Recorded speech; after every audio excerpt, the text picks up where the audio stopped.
రాజులు 2వ గ్రంథము 5వ అధ్యాయము 1వ వచనము నుంచి కొన్ని వచనాలను మనము ధ్యానం చేయాలని ఆశపడుతూ ఉన్నాను. సిరియా దేశమునకు రాజు ఉన్నాడు.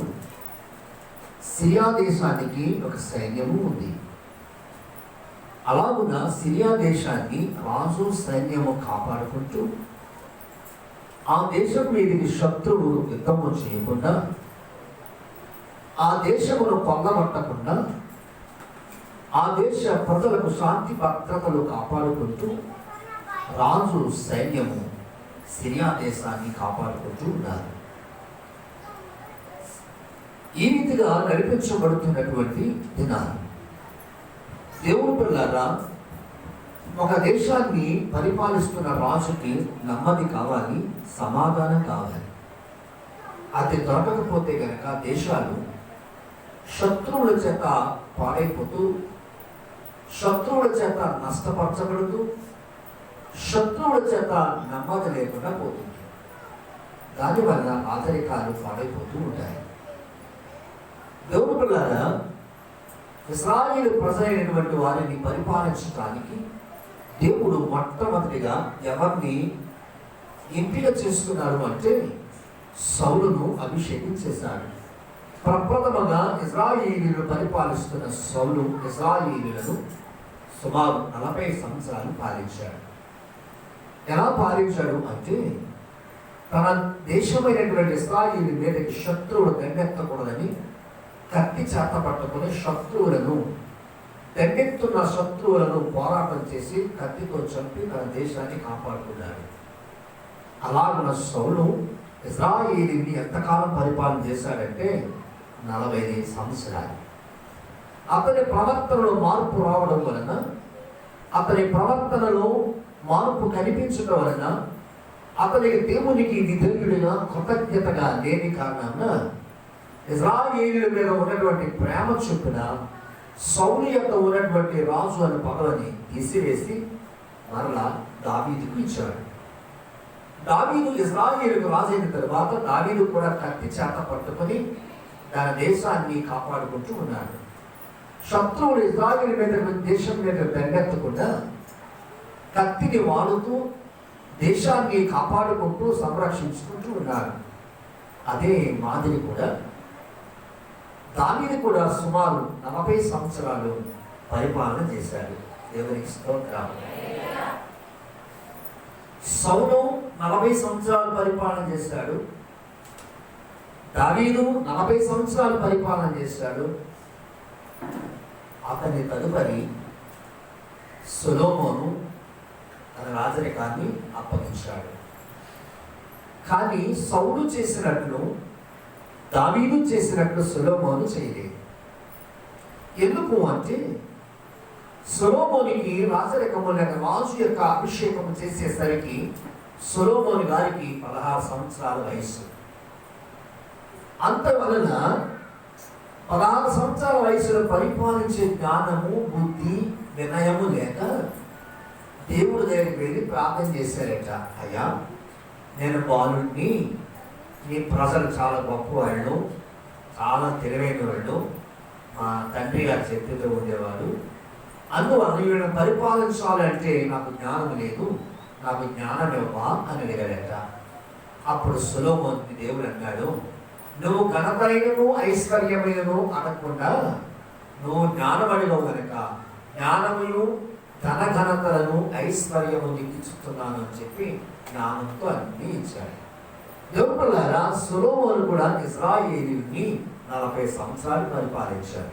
కానీ సౌలు చేసినట్లుగా సొలొమోను చేయలేదు. తన తండ్రి అయిన దావీదు చేసినట్లుగా చేయలేదు. మరి ఎలా చేశాడు అంటే సొలొమోను కత్తి పట్టుకోకుండా దేవునిచ్చిన జ్ఞానముతో తన రాజ్యాన్ని కాపాడుకున్నాడే కానీ శత్రువులతో సొలొమోను పోరాటము చేయలేదు. సౌలు చేశాడు, దావీదు చేశాడు.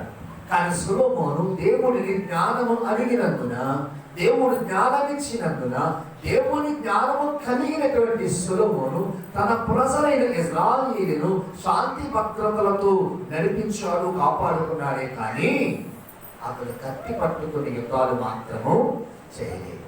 అంతటి ఘనమైనటువంటి పరిపాలన అందించిన వాడు ఎవరంటే సొలొమోనే. దేవునికి స్తోత్రం. దేవుడు అలాగ రాజ్యాలను కాపాడుకుంటూ నడిపించబడుతున్నటువంటి దినాలలో కనానుకు వెళ్ళిన తర్వాత ఇశ్రాయేలీయులు 2 గ్రూపులు అయిపోయారు. ఒక గ్రూప్ పేరు యూదా, మరొక గ్రూప్ పేరేమో లేవీయులు, ఇశ్రాయేలు. సిరియా దేశంలో అక్కడ ఒక సైన్యం ఉన్నదని, ఆ సైన్యానికి ఒక అధిపతి ఉన్నాడని వాక్యం సెలవిస్తారు. ఆ సైన్యాధిపతి పేరు ఏం పేరంటే నయమాను. ఏం పేరంట? నయమాను. ఈ నయమాను అనువాడు యాకోబు కుమారుడైన బెన్యామీను కుమారులలో ఒకడుగా కనబడుతూ ఉంటాడు. ఈ నయమాను బెన్యామీనులకు మనవడు. నయమాను ఎవరండి? బెన్యామీనులకు మనవడుగా కనబడుతూ ఉన్నాడు.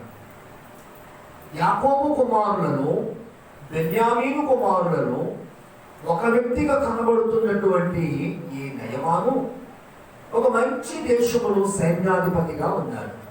ఆ దేశము పేరు సిరియా. సిరియా అన్నది హెచ్చింపబడినది. సిరియా అంటే ఉన్నతమైనది.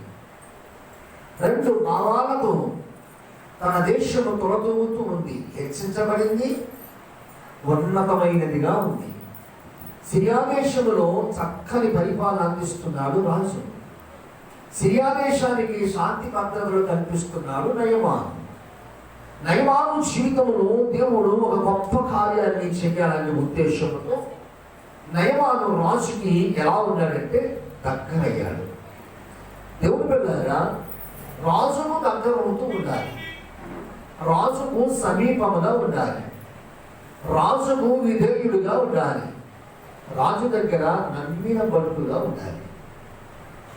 అలాంటి క్యారెక్టర్ కలిగిన వాడే సిరియా దేశపు సైన్యాధిపతి అయిన నయమాను.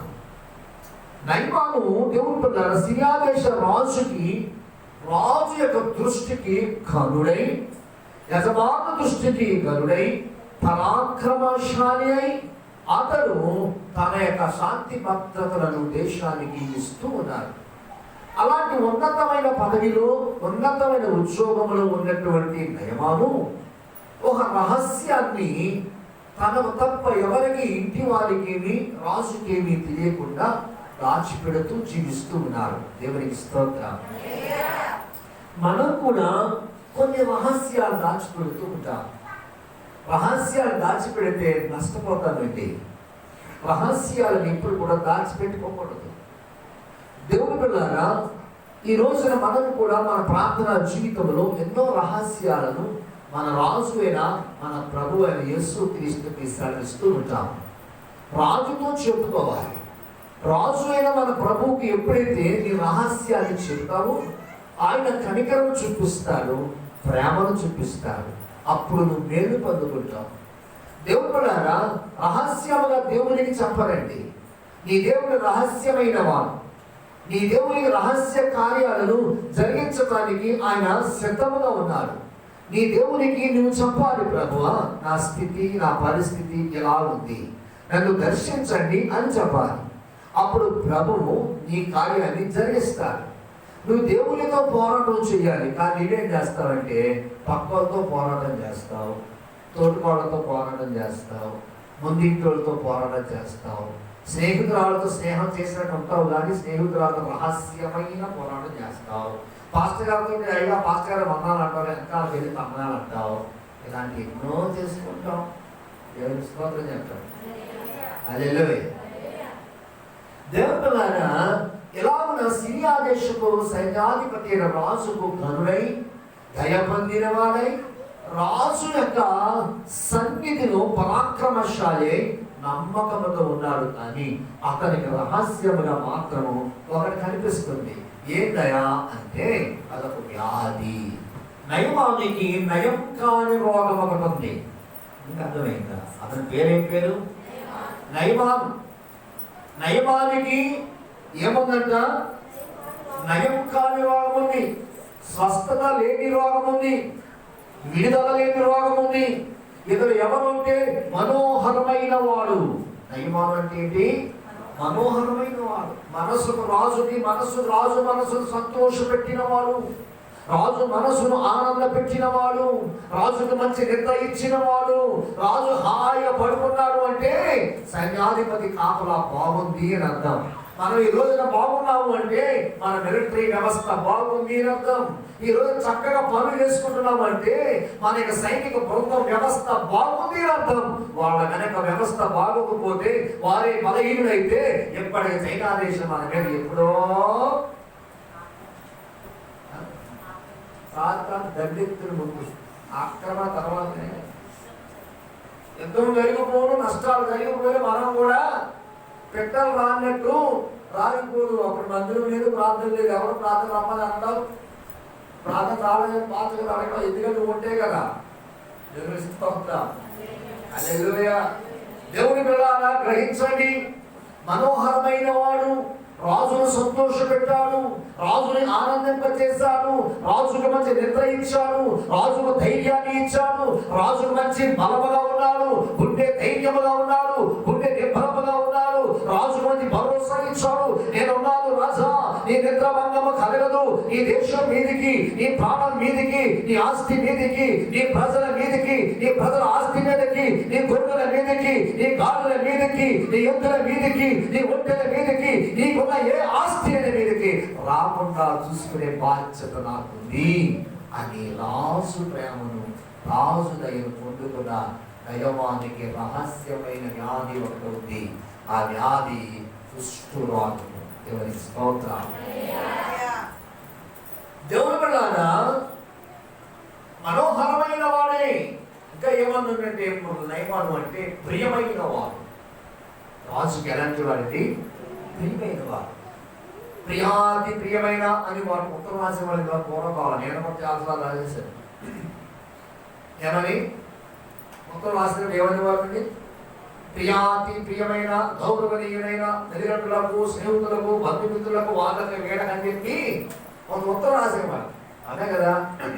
అలాగున సిరియా దేశానికి ఉన్నటువంటి సైన్యాధిపతి రాజుకు ప్రియమైన వాడు.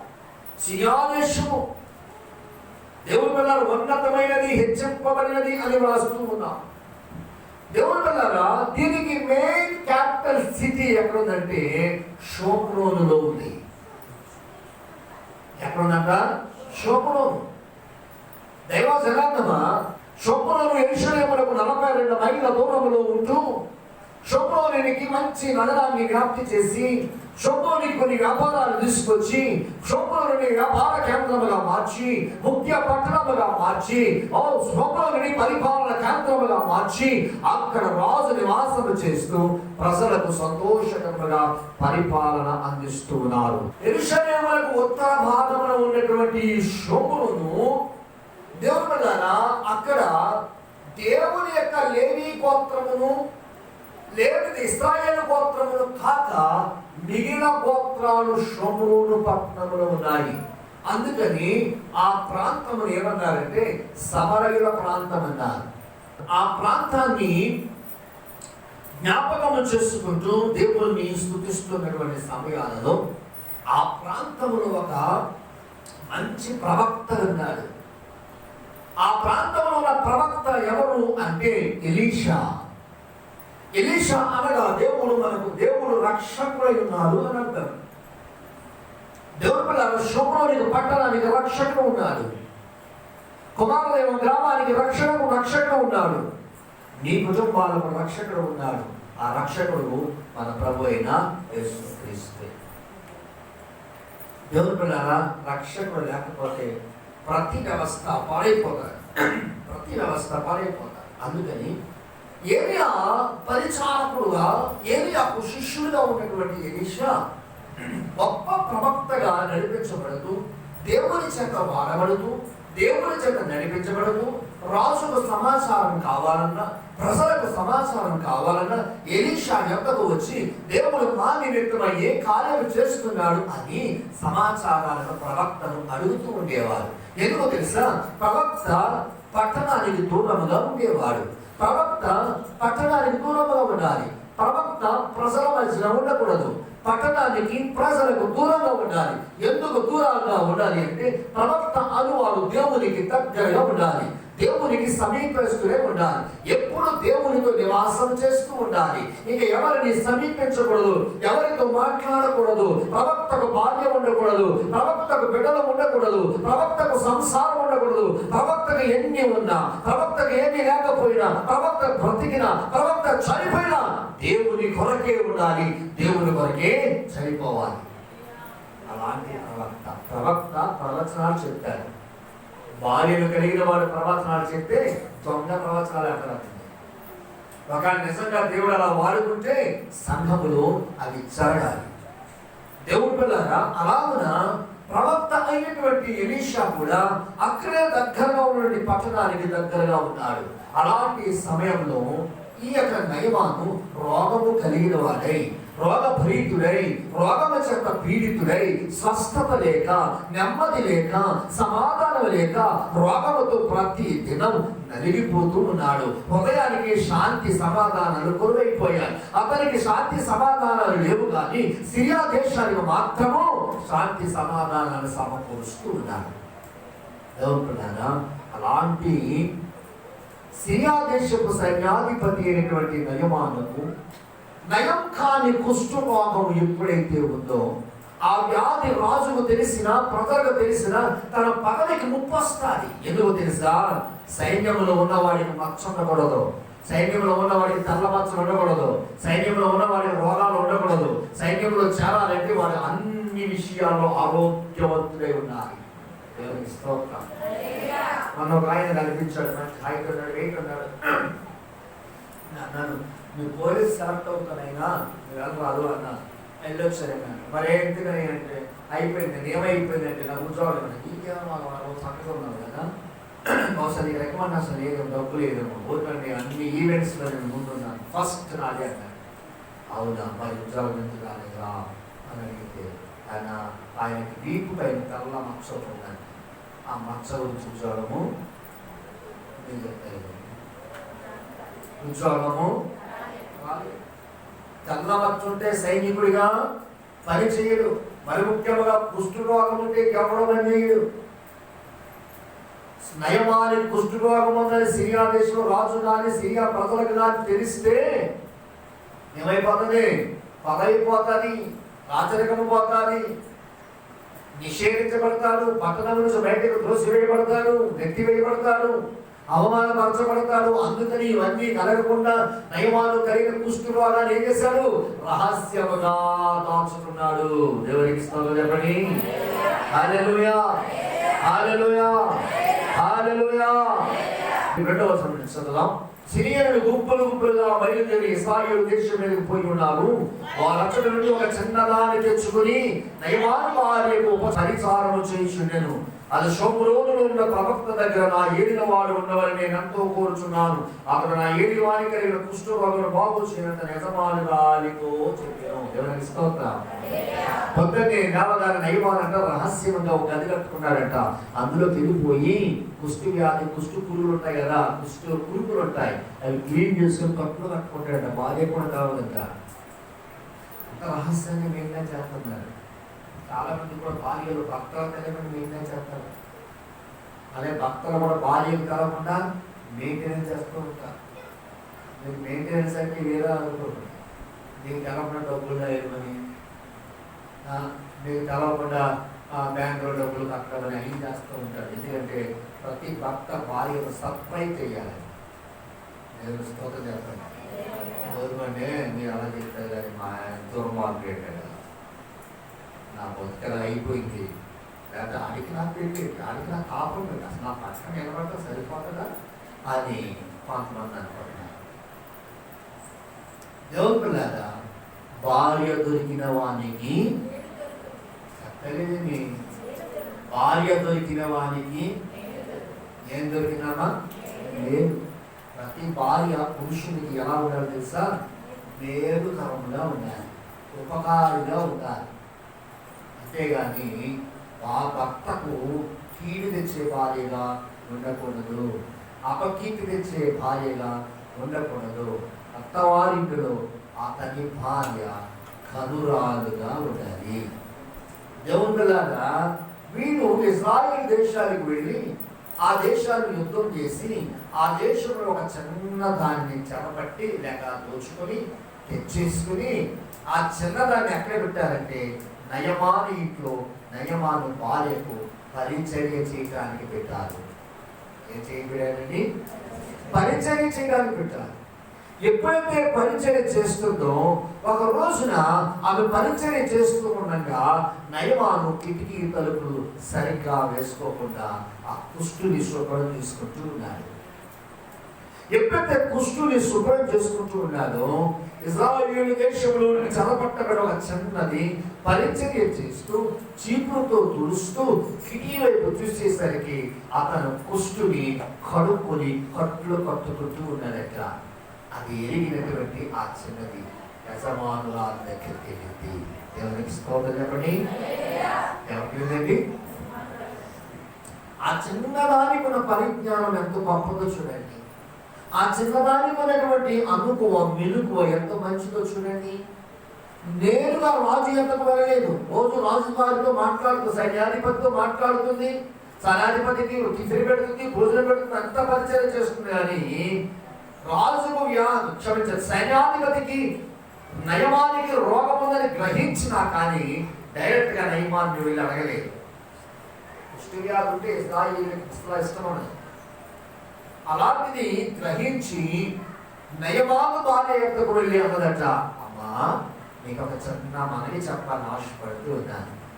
అప్పుడు యజమానాలన్నీ అమ్మా ఏం చెప్తాడు అని అడిగితే అప్పుడు చెప్తున్నానమ్మా, నా యజమానుడు ఇశ్రాయేలీయుల ప్రవక్త ఉన్నాడే ఎలీషా, ఆయన ఎంతకు వెళితే బాగుపడతాడని నేను విశ్వసిస్తున్నాను. ఏమైంది? బాగుపడతాడండి? అయ్యగారికి జబ్బు లేవే, అయ్యగారికి వ్యాధులు లేవే, అయ్యగారికి తెగుళ్ళు లేవే, కాలిభాగాలు ఏం లేవే, ఎందుకమ్మా బాగా అంటున్నావు అని అన్నదట. లేదమ్మగారు, నా మాట లేదండి, నన్ను గ్రహించండి, నేను ప్రేమగా చెప్తున్నాను. అయ్యగారు బాగుపడాలని, అయ్యగారు స్వస్థత పొందాలని ప్రవక్త దగ్గరికి పంపించండి అంటే ఏమైంది ఏంటి అని భార్య నయమాను భార్య ఆ చిన్నదాన్ని నిలబెట్టి గట్టిగా అడిగేటప్పుడు చెప్పినంత, నీ భర్తకు కుష్టి వ్యాధి ఉంది. బహుశా నేను అనుకుంటున్నాను నయమాను భార్యకు కాపురం చేస్తుంది కానీ భర్తకు కుష్టి వ్యాధి ఉన్నట్లు తెలియదు. అంత రహస్యంగా నయమాను దాచుకున్నాడు. కానీ దేవుని పిల్లల ఎదుట నయమాను తన రహస్య వ్యాధిని దాచిపెట్టలేకపోయాడు.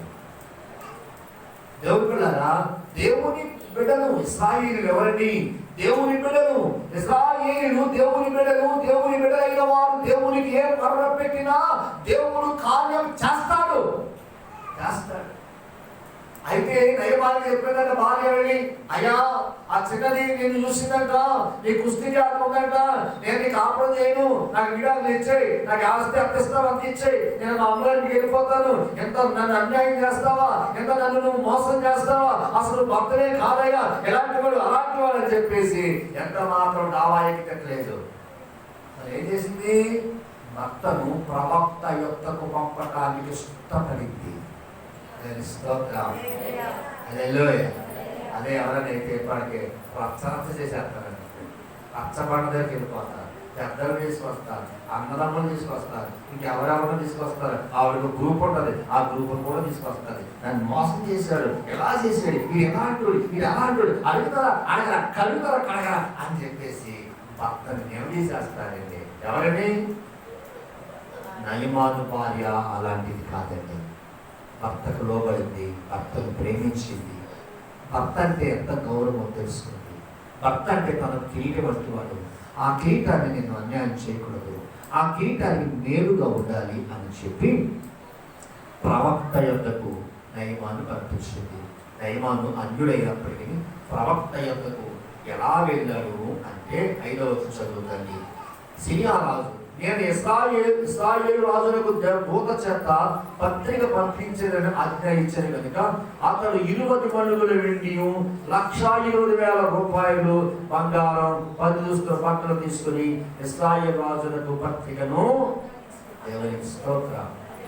ఇశ్రాయేలు దేశం వెళ్ళేవాడట, ప్రవక్త యొక్కకు వెళ్ళేవాడట, బట్టి చేతులతో వెళ్ళకూడదట.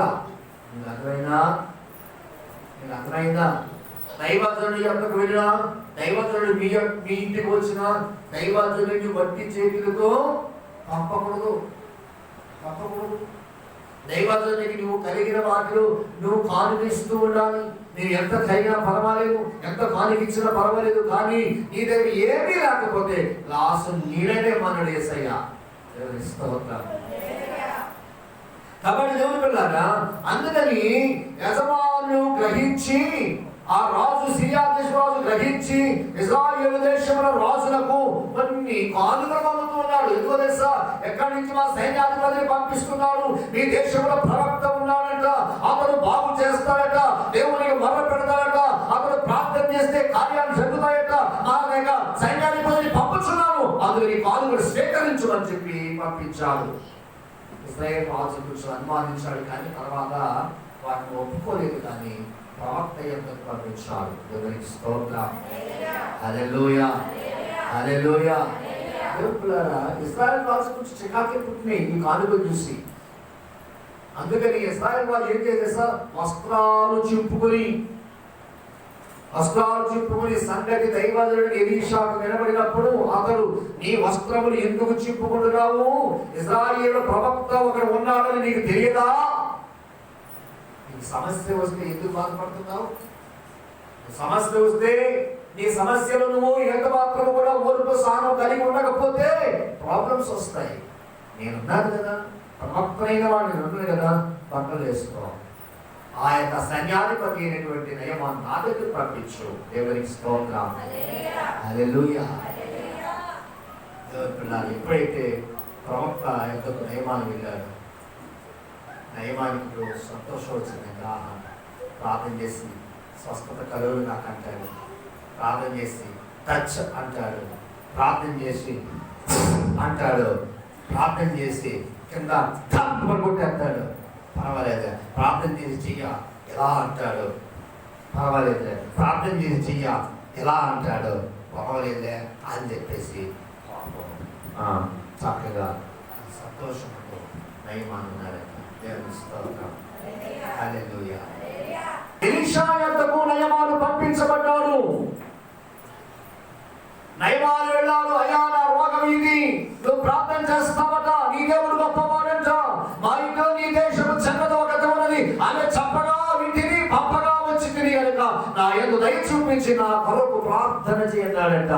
అప్పుడు ఎలీషా అన్నాడట, ఎస్ ప్రార్థన చేస్తాను.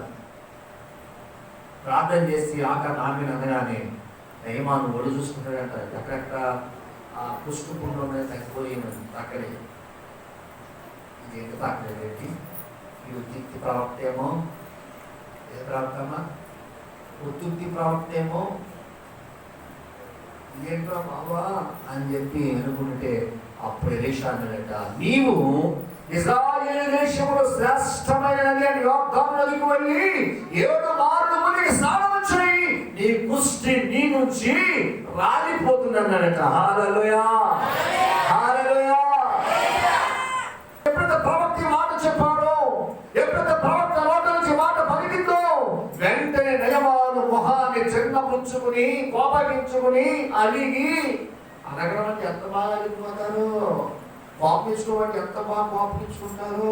ఈ వారం నా కోసం ప్రసంగం, నా గురించి తెలిసింది చెప్పేశాడు, నా గురించి చెప్పాడు, నేను ఎలాగే నీ ఇంటికి నీ ఒక్కరి నీకు ప్రాబ్లం ఏంటమ్మా? ఇది నీ ఇల్లు, ఎవరిది? నా ఇల్లు, మా ఇంటికి రాకండి, నామే కోపం ఉంది, నాకు ఇల్లు ఉంది అక్కడ ఉంది. మీ ఇంటికి మీ మీద మీరే కోపం తీసుకుంటే ఇంకెవరేం చేస్తాడు? దేవుడు కోపగించుకోకండి, వాక్యం సరిస్తుంది. ఇశ్రాయేలు దేశంలో ఉన్నటువంటి ఆ యోర్దాను నదికి వెళ్ళి 7 మార్లు మునిగితే నీ కుష్టిపోతున్నాయా అని ప్రవక్త చెప్పగానే ఎలా ఉందా అంత దూరం ప్రయాణం చేసినాడు? కోపగించుకొని ముఖము చిన్న పుచ్చుకొని ఎంతున్న మొహాన్ని ఇబ్బంది చేసుకుని తెల్లవన్న మొహాన్ని నలగ చేసుకుని ఎన్ని రకాలుగా మారిపోతాయో మొహం యొక్క కమలికలు. నేను ఏదైనా చెప్తున్నానంటే మీరు మారాలి అనే ప్రేమే. మీరు క్రైస్తవులుగా, విశ్వాసులుగా, ప్రార్థనాపరులుగా, సంఘానికి కుటుంబముగా, వెన్నుదన్నుగా ఉన్నారనే ప్రేమే. కానీ ఈ నయమాను గ్రహించక, తెలుసుకునలేక, కోపగించుకుని తన పనివాడితో అంటున్నాడట, రే ఇదేనా, టచ్ లేదు, పనగొడతా లేవు, స్వస్థత లేవు, ఆన్లైన్ లేదు, ఏమి లేవురా, అసలు నేను ప్రవక్తేనా అని అహంకారపు మాటలతో అప్పుడు అంటున్నాడట, మొదగడానికి ఈ దేశంలోని యాత్రానైనా మా దేశంలో శ్రేష్టమైన నదులు లేవా? మా దేశంలో శ్రేష్టమైన నదులు ఫర్పరు అన్నది ఉన్నది. మా దేశంలో శ్రేష్టమైన నదులు అబానా ఉన్నది. అబానా నదిలో మునిగి, ఫర్పర్ నదిలో మునిగి నేను 7 మార్లు మునిగి స్వస్థత పొందలేనా? ఈ యాత్రాలో స్వస్థత ఉందా? పోదామని చెప్పేసి నయమాను తన సైనికుడిని అసిస్టెంట్ రమ్మని ఆజ్ఞాపించాడట. దేవుని స్తోత్రం. హల్లెలూయా, హల్లెలూయా. ప్రభువునందు ప్రియులారా, సేవకుడు చెప్పిన పని చేయాలి. సేవకుడు ఏమైతే పని చెప్తున్నాడో ఆ పని చేయాలి. సేవకుడు ఏమైతే నీకు వివరిస్తున్నాడో ఆ పని యొక్క గొప్ప అనుభవం కలిగి ఉండాలి. పరిచర్య అనుభవం కలిగి ఉండాలి. ప్రార్థనలో అనుభవం కలిగి ఉండాలి. కేవలం ఆదివారానికి అనుభవంగా ఉండకండి. కొంతమంది విశ్వాసులు ఆదివారానికి అనుభవం, ఆదివారం క్రైస్తవులు, ఆదివారం విశ్వాసులు. దేవుని పిల్లారా, ఆదివారపు క్రైస్తవులుగా ఉండకండి. ఆదివారపు విశ్వాసులుగా ఉండకండి. ఆదివారం నాడే బయలుదేరి రాకండి. బుధవారం నాడు రావచ్చు, శుక్రవారం రావచ్చు, శనివారం రావచ్చు. ఎక్కడికైనా వెళ్ళబట్టి మాత్రం వెళ్ళిపోతాం. బుధవారం గుర్తుండదు. శుక్రవారం రావాలంటే, బుధవారం రావాలని చేస్తారు. ఎక్కడ ప్రయాణం చేయాలంటే మూడో కాదు. ప్రార్థన అంటే ఏంటో వాళ్ళు తోసమాలు ఉంటారు. ప్రార్థన కలవదమ్మా. ప్రార్థనని ప్రేమిస్తారు. ప్రార్థనని కనురాలుగా చేస్తారు. ప్రార్థనని ఆశీర్వాదకరంగా చేస్తారు. మా దేశంలో అబానా నది ఉంది, మా దేశంలో ఫర్పరు నది ఉంది, అక్కడికి వెళ్ళి మునగలేనా అని చెప్పి కోపగించుకొని, మూతి పక్కకెట్టుకొని, అమ్మ మూతి ముడుచుకొని, అమ్మ కళ్ళు పెద్ద చేసేసుకొని, చెడ్డ చేసేసుకొని, కోపగించేసుకొని, అలా పెట్టేసుకొని, ఎలా పెట్టేసుకొని, తూపు కెట్టేసుకొని, పడమట కెట్టేసుకొని, రకరకాల భంగిమలతో వెనక్కు వచ్చేసి ప్లాన్ చేశాడు. ఎవరో నయమా. కాబట్టి దేవుని పిల్లారా, అలా మూతులు బిగించకండి, మూతులు బిగించకండి, లోబడండి. దేవుని యొక్క ప్రేమలో ఉండండి. దేవుని యొక్క కృపలో ఎదగండి. దేవుని సహవాసంలో ఫలించండి. దేవుడు మిమ్మల్ని ఆశీర్వాదకరంగా ఉంచును గాక. ఆమేన్. చిన్న ప్రార్థన. ప్రేమగల తండ్రి, మీకు వందనాలు చెల్లిస్తున్నాను. సిరియా దేశపు సైన్యాధిపతి భయంకరమైన రోగము కలిగినప్పుడు స్వస్థత కోసం ఇశ్రాయేలు దేశానికి వెళ్ళాడు. ప్రభువా, అక్కడ ప్రవక్త చెప్పిన పని చేస్తే అతనికి స్వస్థత కలుగును. ప్రభు, మేము కూడా వాక్యానుసారంగా ప్రవర్తిస్తే స్వస్థత కలుగును. ఈ పిల్లలందరికీ స్వస్థత, మేలు, విడుదల అనుగ్రహించమని యేసు నామములో ప్రార్థిస్తున్నాను తండ్రి. ఆమేన్.